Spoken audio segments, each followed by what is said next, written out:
Good evening, good evening, good evening. Welcome to Speaking Life with Melinda Evans. We're so happy you decided to join us today. We are here to uplift, encourage, and build platforms that will bring about total healing, good health, and growth. So come on in, come on in, come on in. You are welcome to our show.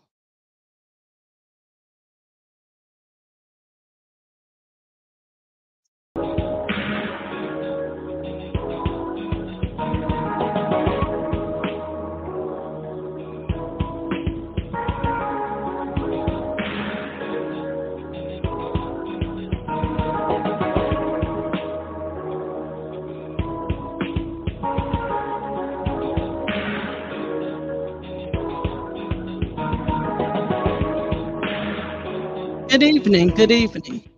Thank you for joining us this evening.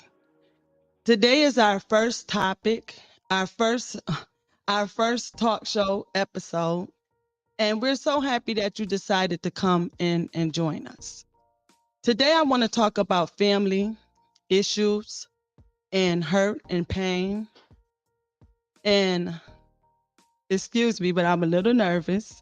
As y'all can see, this is my first time. So we all come from different types of upbringings and different type of backgrounds.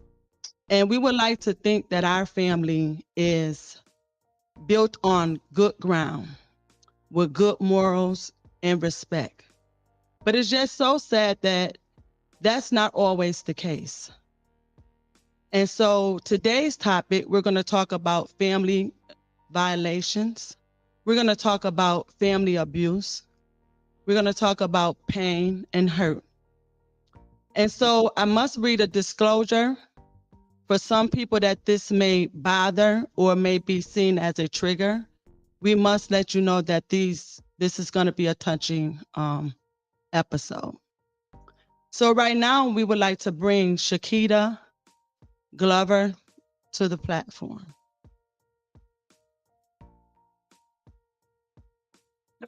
Thank you for coming. Have a seat right here. How you doing? All right, and you? Oh, you got on some beautiful shoes, girl. I love them shoes. Thank you. You always got on the nicest shoes. Thank you. Your hair popping. You look so beautiful. Thank you. Thank you for being a guest on the show this evening. Thank you for So welcoming. you're welcome. Um, so you ready? You ready to talk about it? I'm ready. So can you just give us a little overview of your upbringing?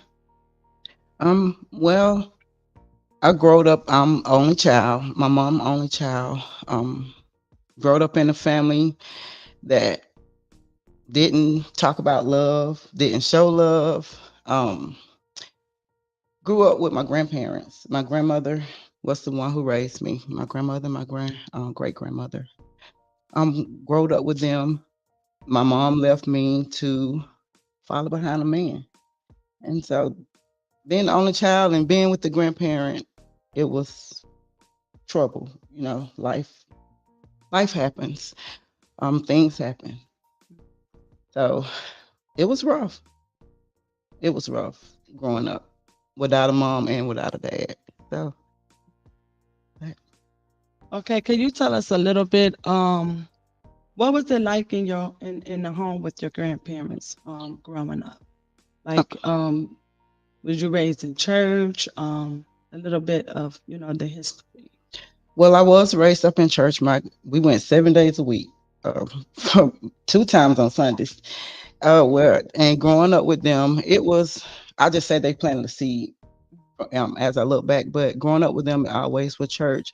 Wasn't hanging in the streets. Wasn't doing anything because back then, I guess grandparents didn't play about hanging out. Then, but just growing up with them, I I enjoyed growing up with my grandparents, but it just felt different not having my mom and my dad there. Right. So I can relate to being around, your grandparents and being raised up in church. I too, my grandparents helped my mom raise us, and we went to church a lot as well. you have that background as well, of growing up. So let's fast forward a little bit and talk about a little bit of the the violation, the family violation. How old were you when you came into the family violation?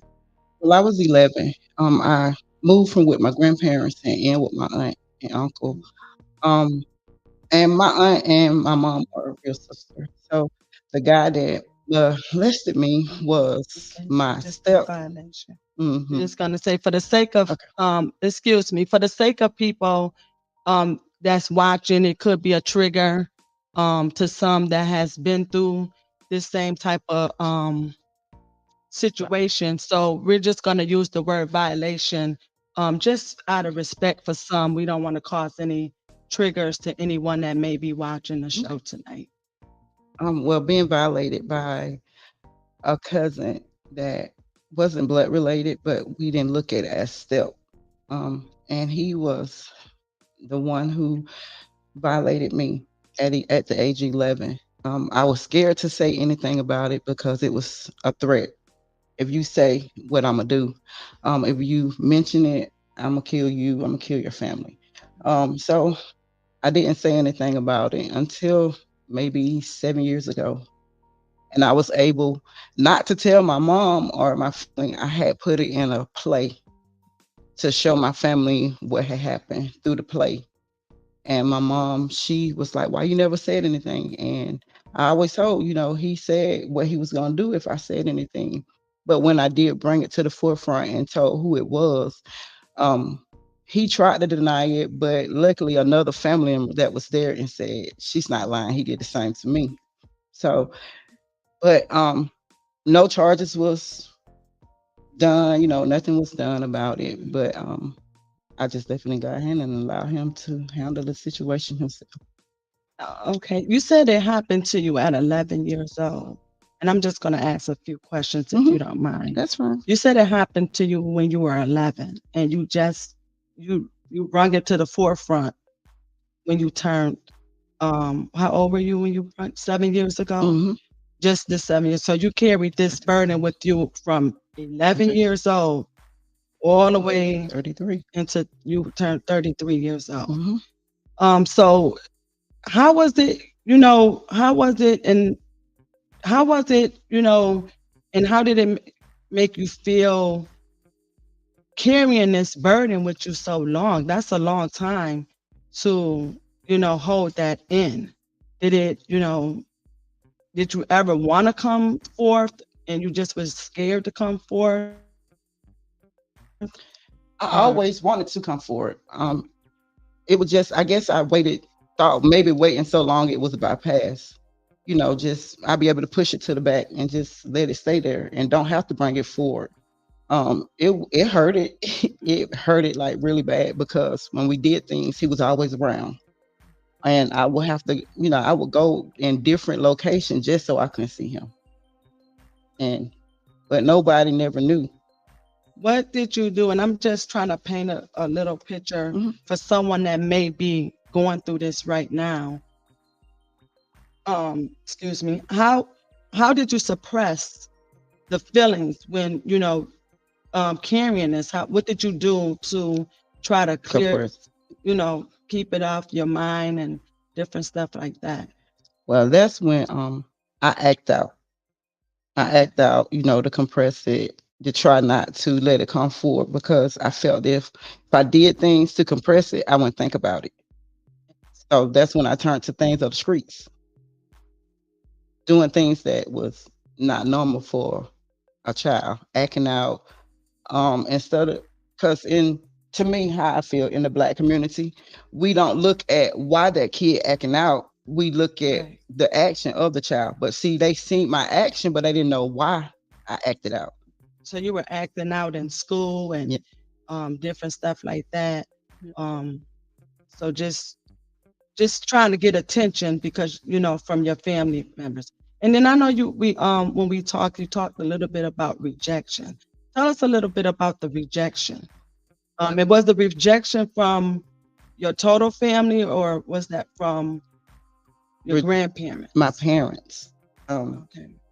I was rejected from my parents. My mom, she would show more attention to other kids versus her own child.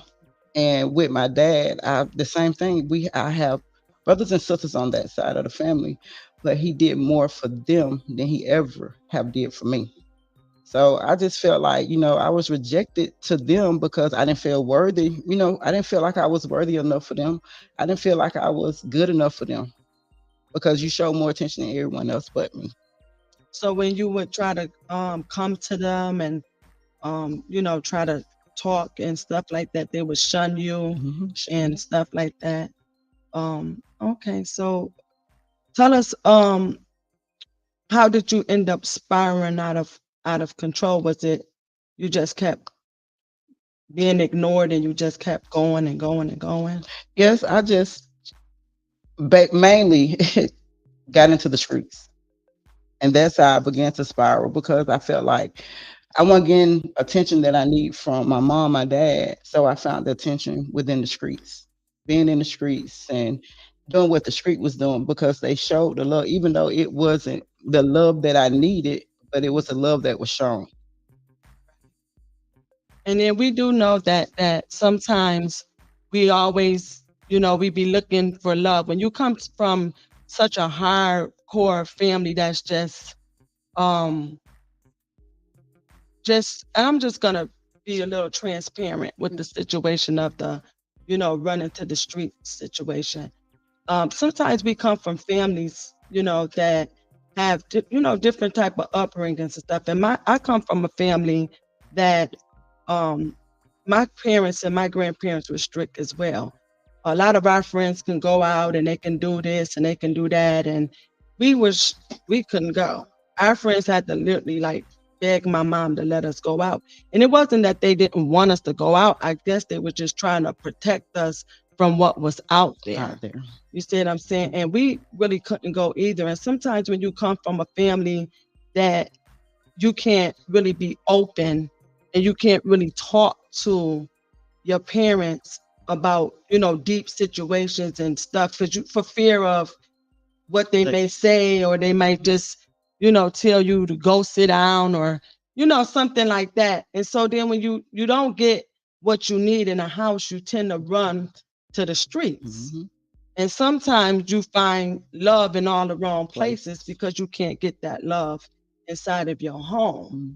You know what I'm saying? So I can relate a little bit to, not being able to, talk and tell my true feelings to my parents. And, because we had a level of, it was a line we couldn't cross. You Right. couldn't just come sit and talk any kind of talk Mm-mm. to my parents or grandparents. You just couldn't just come and say what you wanted to say.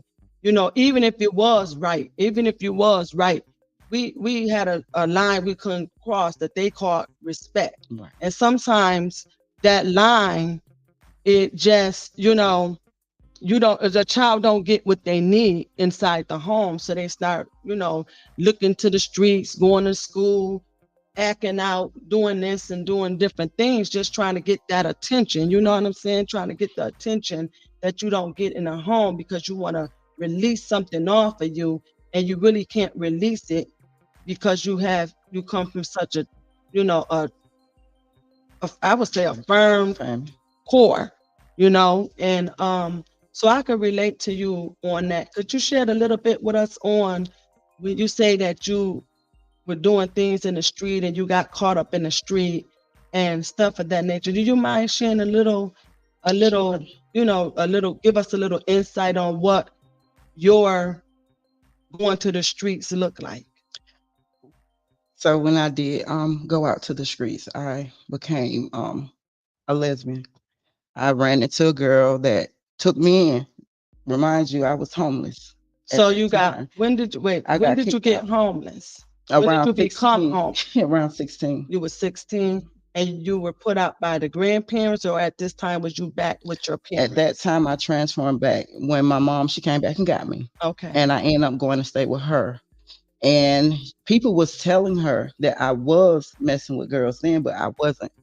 And Okay. that's when she put me out. And when she put me out, that's when I began to just be out in the streets. And the girl that I did run into, she was a lesbian, and I went to stay with her. I stayed with her, ended up marrying her, and just being there because she showed me everything that I was looking for, with in my family, and so she showed me the love that I thought that I needed at the time. And so we was together.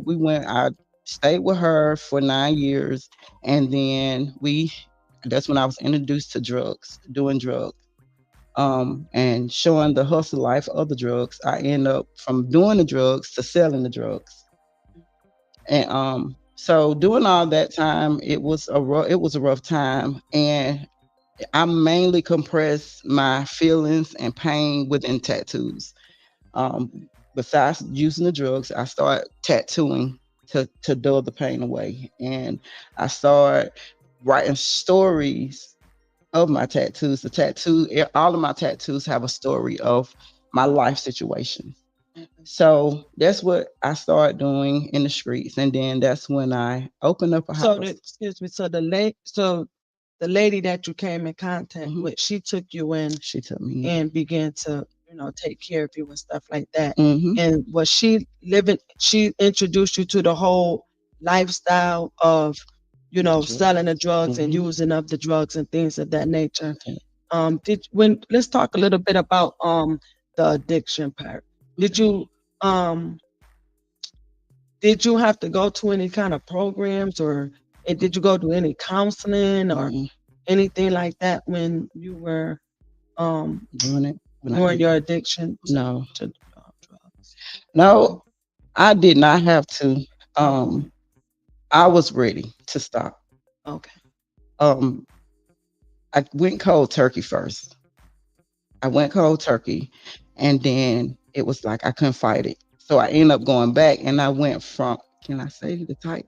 Mm-mm. Okay, I went from one substance to another substance, and because I felt like it wasn't strong enough, so I ended up going to something stronger, and And so all of this was, excuse not to doing the interrupt thing. you. All of this was to suppress everything you have been through, Hmm. as far as the family violation and then your family rejecting you. Yes. So this is what you resulted to suppress your pain. You started using. Using. Okay. Oh, you can finish. Yeah. And so I just had to make up in my mind that I would stop. And that when I stopped, I went cold turkey, even in the midst of everything, because of my grandparents took me to church and taught me about God. No matter when I was in the street, I still acknowledged who God was. And I just went to him praying, asking to help me because I knew that I couldn't do it on my own. And so that's when I completely went cold turkey. And I had stopped doing it. I could work with it, but it didn't tempt me to do it at all. I like how you say you never gave up on God Mm-mm. because they raised you with that. And that's so many of our testimony that we can go so far out there. Mhm. We go so far out and we get involved in so many things, but it's always that little voice in the back of your head that, you know, grandma and grandma taught you Mhm. that name of Jesus. You know what I'm saying? It doesn't matter. It never, so I can relate with that too. Cause you be out there and you be, hanging with people, you shouldn't be hanging with and doing things, but it's just that something, Yep. that keeps you like keep you grounded, keep you protected, and that's the little voice where you just, Mhm. you don't never give up on God. You Mm-mm. just always have that relationship with God. So I Yes. really want to talk a little bit more about the how was it when you were with the young lady and the addiction and all of that. Paint us a little picture, if you don't mind, of how that was, because I know you told me, I want to let you tell it, but so I want to know a little bit more about the lifestyle, that. Mm, well, the lifestyle was, I thought it was great because at Mhm. the time, that's all I knew. Right. Um, we partied like we sun up, sundown. She showed me how to feel as a woman. Mhm. She showed me things in life that I never seen before. Um, She catered to me, like she did amazing, with me at then, because I thought that's what I supposed to have. Now, let me ask you one question. Did you think that that was okay because you said it was a male that violated you? Hmm. Did that turn you off from men and made you want to, you know, go to the opposite sex? Or is this just something you was experimenting with because you were spiraling out of control and just looking for love in all the wrong places? Would you say that that had any significant, part in your decision? Yeah, Did you have something against, man, men or something like that? it did. It had a lot. It played a lot of part in it. With men's, even if a man looked at me wrong, it made me feel violated. If you hug me wrong, it made me feel violated.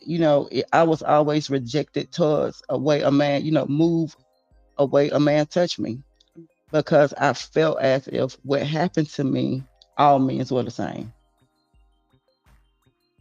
Okay, so you was telling us a little bit, of the how you came in the How home she, with the yeah. woman, and so you was getting ready to tell us more about the home, the house that you were in. Yes, we were staying together. We actually stayed with her mother.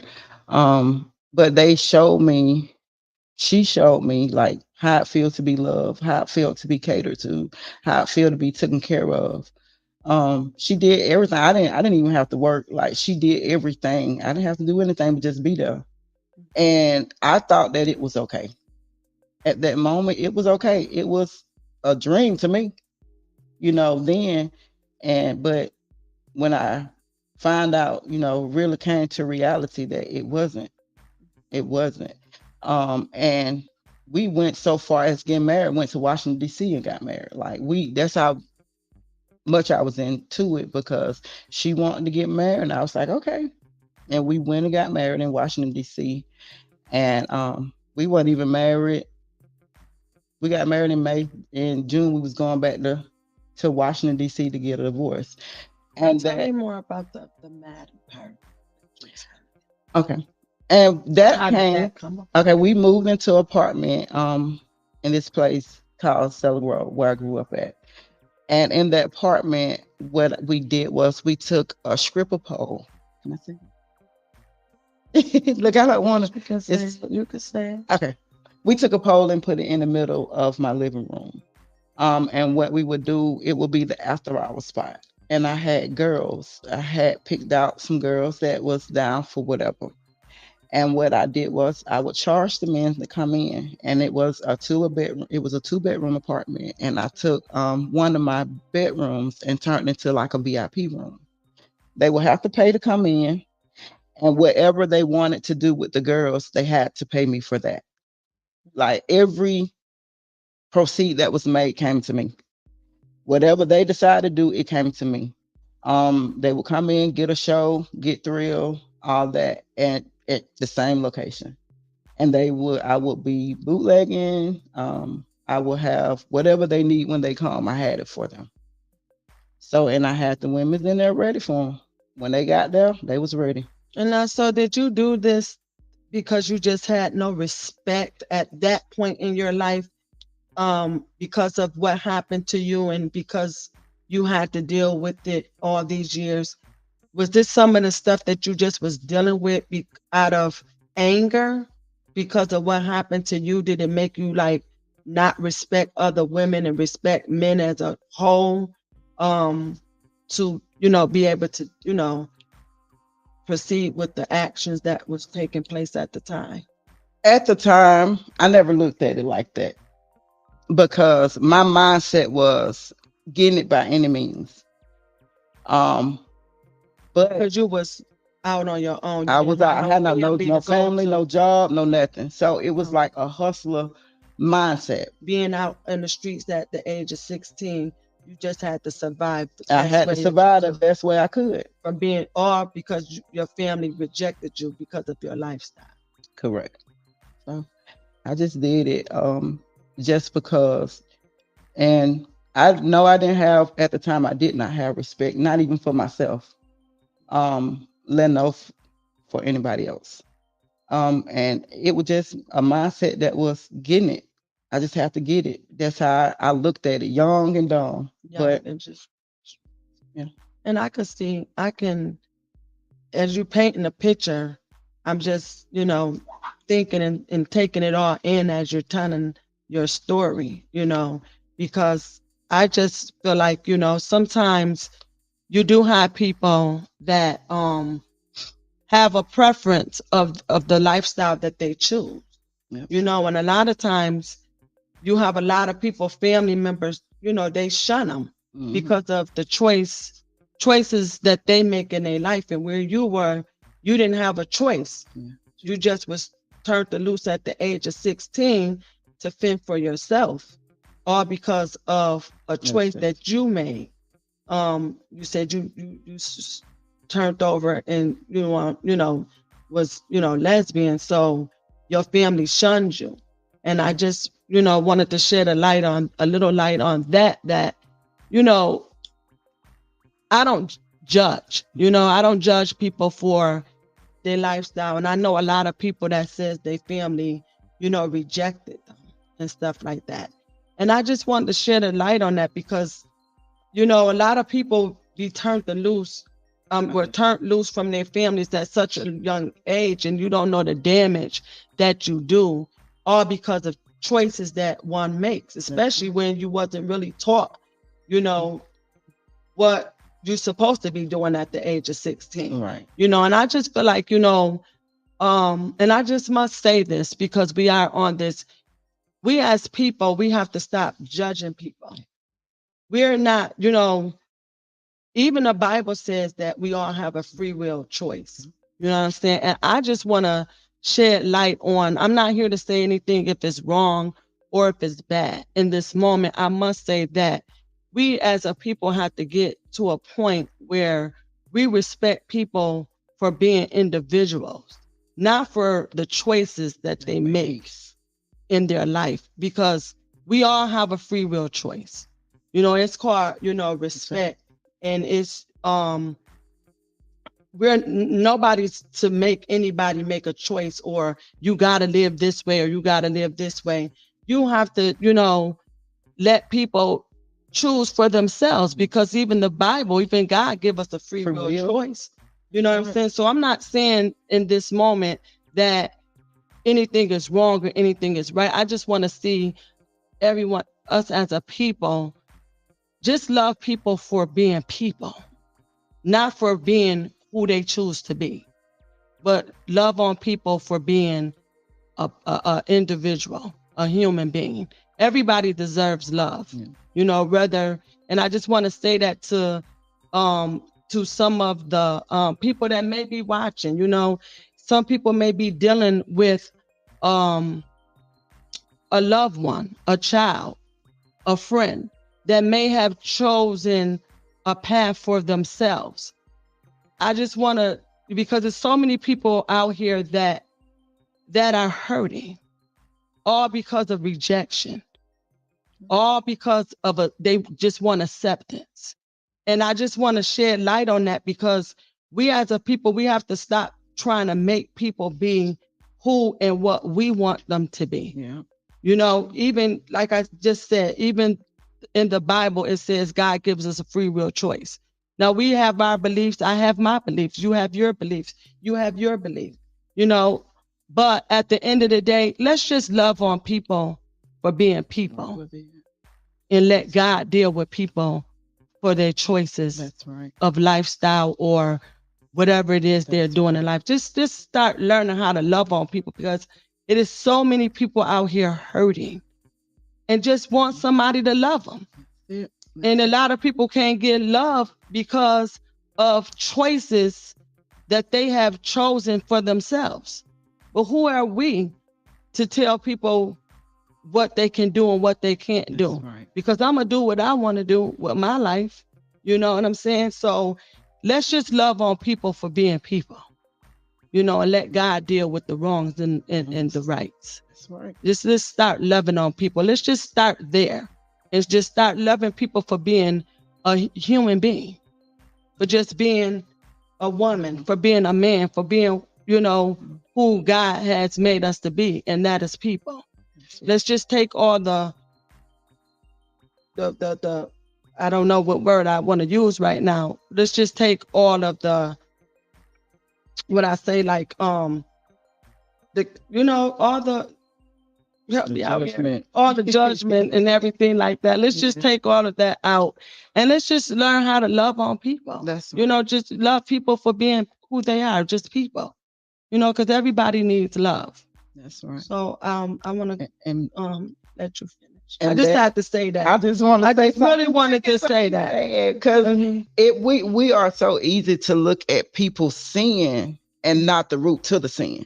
You see what I'm saying? Because it always a root to every action. Yes. And we so easy to look at the action and not even trying to get to the bottom of the root. Because when you get to the root and you fix the root, that when you can pull it from the root, and you can help a person by showing them the love. Yes, because he said, by love you would draw them by love. Yep. You're going to draw people with love. And that's just for some of us that's professing Jesus Christ. Yes. And, out here trying to save souls and help people when we try to help God save souls, because we can't save anybody. But he said, with love have I drawn thee. I have drawn them with love. So if you can't love a person right where they at, you gotta leave. You just gotta walk away, because if you can't love them for being a person, not for the choices they make. Because it's by love. Oh. And because you didn't get the love that you needed in your home when you was violated and all of this other thing. See, that's the root right there. That was the root. You was violated and you couldn't tell anybody. So you just started spiraling out of control because you couldn't go to your family and receive the love that you needed at that moment. You know what I'm saying? Because for whatever reason, you couldn't, go speak this to your family. Mm-hmm. And then you went to the streets and you end up going down another path that you may not have even had to go down if you could have got the help that was needed from the first situation, which was the violations. Now you hear not with just a violation, now you're here with rejection. And rejection is the worst of them all, because that's how the enemy gets in. It's through rejection. So when your family rejected you for their reasons, because I'm sure they had some reasons, they probably said, I raised you and you know this, and you know right from wrong, and such and such and such and such. How dare you, And so now they rejected you. But now when they reject you, they allowed the devil and the enemy to have free will with you.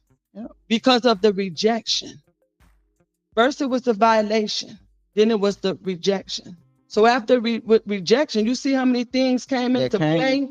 You see how many came up through there just from the violation one, and then from the rejection, because we feel like our families and whoever's raising us or helping raise us have our best interests at heart. And it's just so sad that that's not always the case. It's not. You see what I'm saying? And it just creates so much. And you had to, from there, you was homeless, you doing drugs, you over here with that, you over here with this and that. You see what I'm saying? That's a lot. It was. That is a lot. It was. And that's a lot to carry from the age of 11 years old all the way to 33. That is a lot. It was a lot. And I can see where you were just out here looking for love in all the wrong places. Yep. And could not get what you needed from home. Yep. And that's a lot of people's story today. They're out here, over here and over there, all because of one little thing. One little incident. And then you got rejected and you got pushed to the streets at the age of 16 and to fend for yourself. And this is how it all came about. So you said, so you were, a madam. Mm-hmm. That's what you called it, right? A madam. Yes. So you were, you did that, and then you got married. Let's talk more about the marriage. You said you end up going back to Detroit. Washington. Mm-hmm. Washington, D.C. to get a divorce. Yes. Well, how did the divorce come about? Did you? Well, we ended up splitting up only because I chose Christ over her. How did you end up coming back into connection with Christ? Tell Well, us a little when bit I about had my daughter, she was in elementary then, and she went to school and they would pick at her because they knew the story of her mom. They knew what her Oh. mom did. She's like, hold on. Hold on. Yeah. So, and I know it's not a laughing thing, but we just Right. want to make light on something, Right.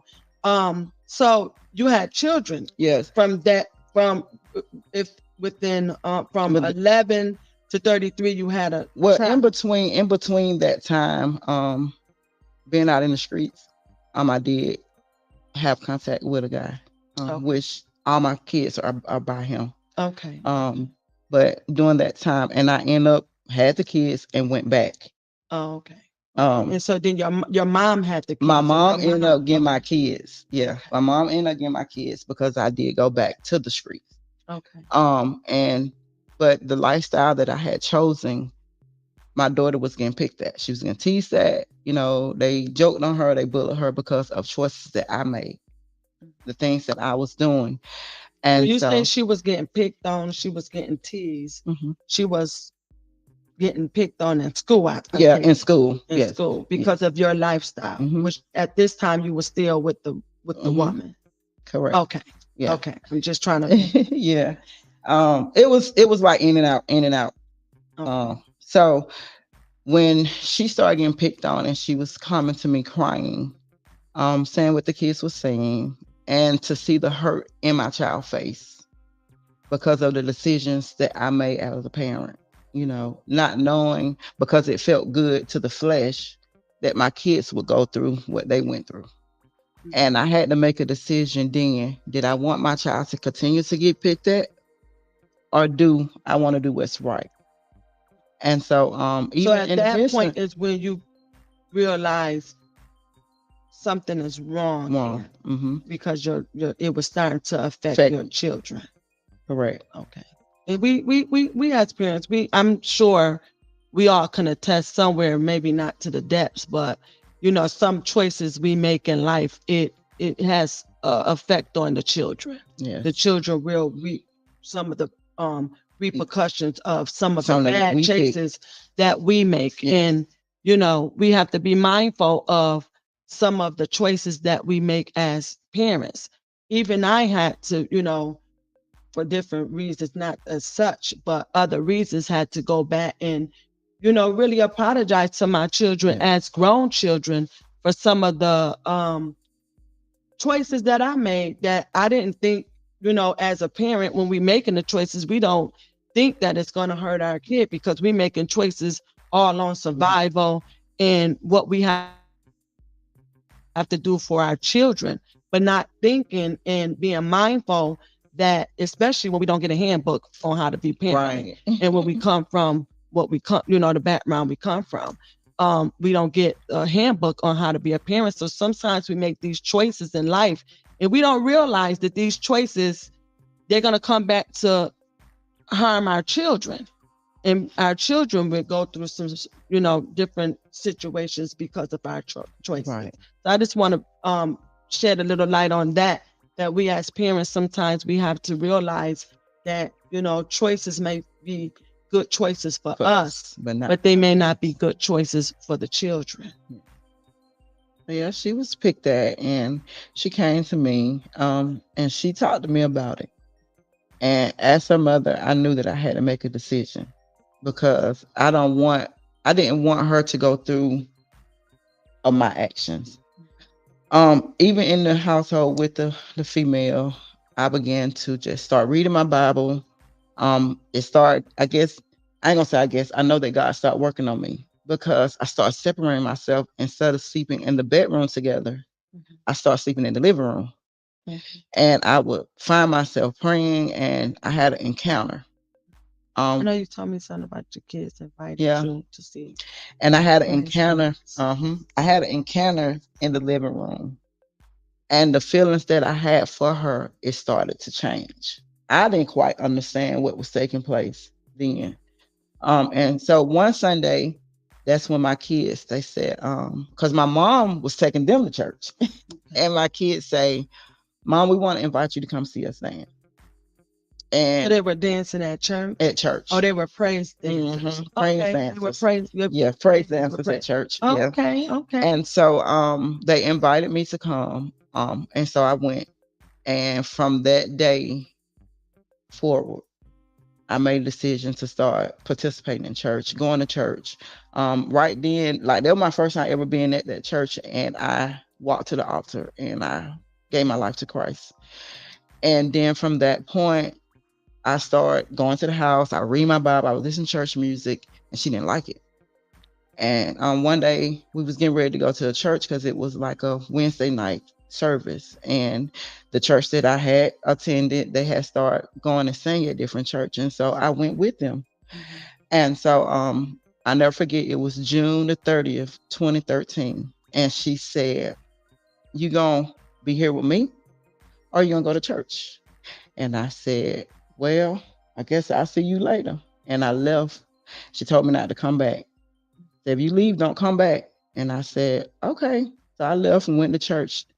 And when I left So church, she had a problem with you going to going to church. church, Okay. yes. And so So she never did go. She had a she problem never with did you go. going to. Yeah, Okay. she never went. She didn't like the fact that I listened to church music. She didn't like the fact when she would come up the hall and I'd be in the living room read my word. She didn't, anything that had to do with God, she didn't want me to do it. You were changing the atmosphere Yeah, because you were changing the atmosphere that she had set forth. You begin to change her atmosphere. yeah, And when you bring that atmosphere in, it changes everything. yeah. So that's what was taking It's like, place at that time. When you decided to come home and play your church music and praying and things of that nature, you begin to change the atmosphere. yeah, So when you change the atmosphere, she that didn't like shakes it. the enemy up, Mhm. baby. He can't move when you start entering letting the presence of God enter into your dwelling place. Somebody was gonna have to go because Go. the two can't dwell together. Sure could. And I So go left. ahead. And that's when she told me to choose. And I left. And when I left church, I went to my mom's house. Mhm. And that's when I told my mom them to go get myself. So my mom them and my stepdad all them went, they got the truck and they went and loaded up my stuff. And I've been free ever since. So you went back home and you told your family that you went to church and you decided that you're going to do the right thing. Yep. And they decided to receive you back. And that's when you begin to flourish when they When I to get your stuff. when I went back, when they went and got my stuff, I didn't go back. I didn't look back that way. We had to get a restraining order on her because she would pop up at my mom's house and dive through the windows and all kinds of stuff. So we had to get protective order against her because she was not hearing it. She went around and she told people I left her for a man. I said I did. I did. It was God. And I told them, I tell people now it was God why I left. But from that day forward, it's like my life just did a whole, I ain't gonna say 360, because 360 go back around. It did a 180. And I've just been going ever since. I've been going. And I just want to can we get a picture? Do you I don't mind? mind. Can we get a picture? Can we get a picture to show the guests the her before pictures before she came back into relationship with Christ? Just this the picture up so they can see the picture. Okay. And the one thing Mhm. about I can say about even with them looking at the picture, And I just wanted to let people, not to shun you oh or no, not to shame you, but just to let people know where you came from and where you at now. Because sometimes people are visual. We could say a lot of things but they got to out of see our it. mouth. You see what I'm saying? Yeah. But To sometimes see it. it's when you let people see the goodness of God, how he cleaned you up. How he did it. I said, And I always say how he did it because man like to take credit for God works. yes, it was But God. God did it himself. Yes. Only thing I had to do was say I was willing and ready. Yes. So he cleaned it up piece by piece. It didn't happen then, but along the journey, he began to change the way I look. And I never been a dressy up person. I never been into Girl, dressy. I never been I'm into gonna dress. tell y'all this baby be shy. This one right here, give him the eye candy, girl. Give him the eye candy. I love Shy. heels. I love heels. I do. And but you know what? A pastor that I was up under at the time. Yes. He told me when I first came, because I came with piercings. I had piercings like all in my face. They called me a pincushion because I had piercing. When I say everywhere in my face, I had it everywhere in my face. And when I walked up in church, he looked at me. I guess they was shocked when because they never seen nobody that come in church like that. After the fact, me and the pastor and his son, we became best friends. And he was like, we all scared of you when you first came in. But when I tell you, because I had piercing, I always wore my hair low, but I always wore a mohawk. And everywhere it was a mohawk. And so when I came in, I looked like a biker chick. And they never seen, remind you, these people never seen nobody that looked like that because they weren't street people. But that man, the pastor of that church, he told me to read the book of Ruth, of Naomi. And so when I read the book of Ruth, and it talks about how a woman's supposed to present themselves. And when I read that's when God started changing the way I dress. And my cousin, Kevin, he took me shopping. When he seen that I had started getting into church, he took me shopping. He said, I want to sow this seed in you. And he took me shopping. And when he said, whatever you want, you can get. And so he taught me how to dress. He taught me how to wear the heels. He taught me how to look like a lady. And so skip those years. Yeah, because I didn't have those years. Right. I walked around with literally nothing on, literally nothing on. But to have God put people in my life to show me, to plant a seed. I'm gonna say plant that seed, because they planted a seed in me that I still continue along this journey. How to dress, how to keep yourself up. Even like you taught me about the purses. You might not know it, but you taught me how to tote a purse as a woman, because I never tote a purse. I always had a wallet or I hold it in my hand. But to see you when I met you made me start toting purses. So that's a seed that you planted that you didn't even know you planted. So now when I go somewhere or what I wear, I try to match my purse to it. So everybody sees they're gonna match that purse gonna match them shoes. But that was a seed. But thank you. I didn't know. I didn't know. And see, that goes to show too. You never know who's watching and who's watching you, or what seeds you are planting in other people or sowing into other people. Because I had no idea. I just know you be shy. You be shy. I try. Yes. But yeah, it's just God just cleaned me up. But the thing is, you have to be willing to be cleaned up. Yes. And I was willing and I was ready, because I had babies that was looking up to me. And my daughter used to always say, I want to be like you. And I said, no, I want you to be better than me. And so I can say that my life did not affect my kids' life, because they broke generations of curses. You see what I'm saying? They broke generations. Yes. No matter what I did, even though I want to shed a little light on your children, because statistics say from the lifestyle and all that she went through, that her children wouldn't amount to anything, because the lifestyle she was living.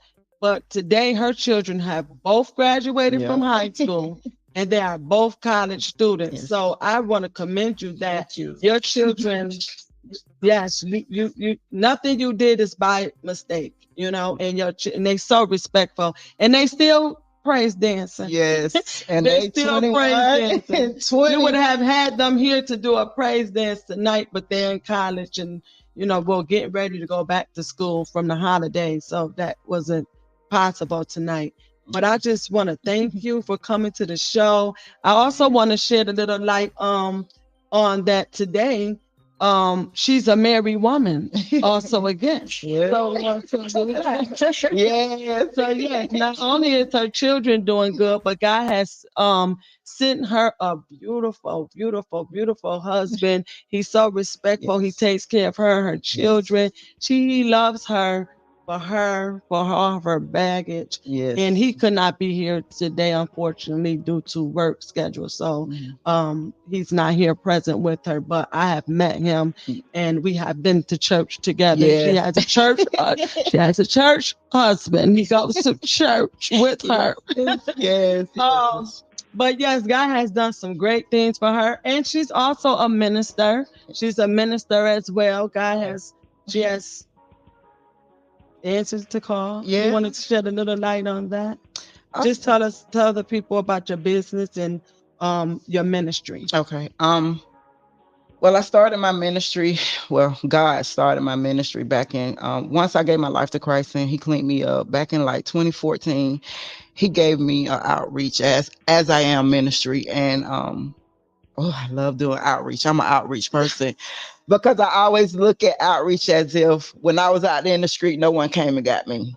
So I always told God, if you put me in a position where I can go get your people, I will go get them. And so I do outreach a lot. I feed the community. I do tent revivals. And when he called, I questioned it. I did. I went to my pastor and I said, I just keep hearing the Lord say, feed my sheeps. Like, what does it mean?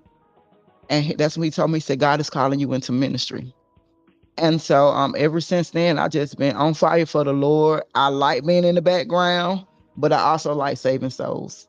I also like to tell my story because if God brought me out, He can bring you out as well. Yes, He can. And so during the pandemic, He gave me my business, which I always have been just gifted with my hands, doing hair, crafting. I'm a craftaholic. I love crafting. I'm a DIY person. And I have my own business called Anointed Touch Creations. I decorate like parties, weddings, ministry. And one of my very first event was Minister Melinda when she got licensed. Yes. And she trusted the gift in me to be able to call me and say, look, this is what I need. Yes. And so we worked it together and did that. But she was my first customer. Yes. When I started my business. Ready to support. Yes. I'm a support. She did. She supported. But during the pandemic, God gave it to me. I made t-shirts. I'm a jack of all trades. I fix your car. I will. Can you tell the people how they can get in touch with you if they want to, Yes. the decorations for parties and t-shirts and different things. Yes. And your website so they can look at some of your work. I'm also on TikTok. TikTok, my name is Shikita Glover. Everything is Shikita Glover, but you'll see all my work, Anointed Touch Creations on it. Facebook, Shikita Glover.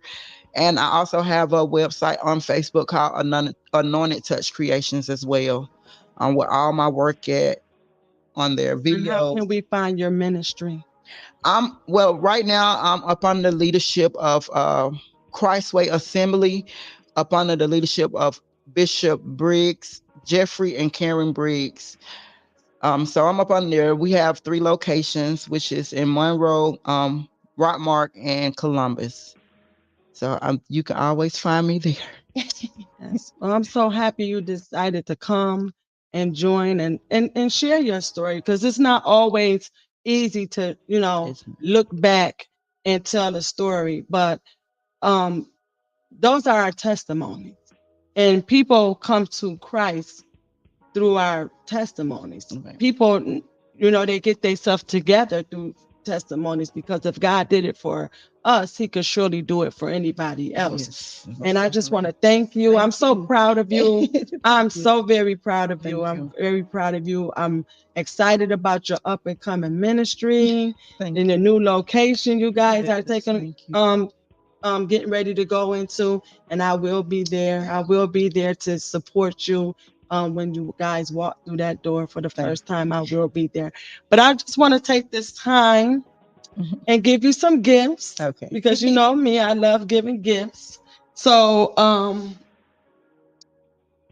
right here, so I ain't gotta go far. So today we're gonna present you. I want to present you with the Bible study. Oh, The Bible study is it's a Bible study you study for a whole year. It comes with the Old and New Testament. oh, So thank you. we wanna go ahead and present you with this. Thank you. Thank you for the Yes. And I have one more gift for you, one more gift, because I know, girl, I know you love, love, love, love your heels. So we got you some high heel shoes, girl. Because you love your heels. So we bought you some heels. I don't know if you want to show people, but you can show people your gift. Those are some heels. So every time you put those heels on, girl, you just remind yourself that God did it. And every time you put your high heels on, you remind yourself that your high heels changed your entire walk, girl. Yes, yes. Yes. Well, You definitely put need to first those. tomorrow. Yes. But you know what? Yes. It's so funny Yes. because a girl had on a pair of these Sunday at church with some Yes. blue jeans, and I was like, "Oh, I want me a pair." Thinking, I swear to God. like my mind kept going back to shoes because she loves shoes. I do. Love high heel shoes, and she got some bad shoes. Yes. I thought I had some bad shoes. She got some bad shoes. I love heels. Oh yes, every time you wear those shoes, you remind yourself you wear those shoes with confidence, with your head held high. Yes, ma'am. And don't worry about the naysayers, honey. Every time you put those shoes on, you remind yourself that God changed you. And that when you put those heels on and you walk in them, you just switch around and know that your high heel shoes, girl, they changed your entire walk. They did. So I'm so happy that you can have shoes. Thank you so much. Love, love, love, love, love. Thank you for coming. Thank you for Thank you. sharing your story with me. So we want to thank all of you guys for tuning in and for taking the time out to be a part of our first episode. We hope you come back next week. And if no one has any questions, you want to give any questions for the Oh, sure. but any questions? Anybody in the audience have a question for her? Uh-huh. First, I just want to know, ever go to like any therapy or anything like that to help you cope, or it literally was just you and God? Just me and God. And that's how I knew that it was real deliverance because man can't do it. Only God can. And I'm glad that I did not get the therapy because man to take credit for it. And God did it. God did it all. He did it all. Any more questions? Any more? Do we have any questions from Do we have any questions from social media? Okay. So we don't have any more questions. We would like to thank everyone for tuning in. And like always, we will be live every Saturday at 7 p.m. Speaking Life with Melinda Evans. And every week, before I forget, every week I would like to shed light on another business. I really want to shed light on another business because we need to learn how to start supporting each other. So every week I will pick someone else's business to put the spotlight on other than just myself. So this week I found it not robbery to shed a little light on Vet Green podcast, which comes on every morning from 7 to 10 a.m., if I'm not mistaken. Can we get a picture up of the Vet Green show? If we could get a picture up. We get a picture up. Okay, so we're gonna just end the show, but that is who our spotlight was on for this week. And just come back and watch us again. We're gonna get better and better and better. As I said, today was our very first episode, and I hope you all enjoyed it. I hope it was uplifting. I hope it was encouraging. And we will see you all next Saturday at 7 p.m. Thank you for joining us.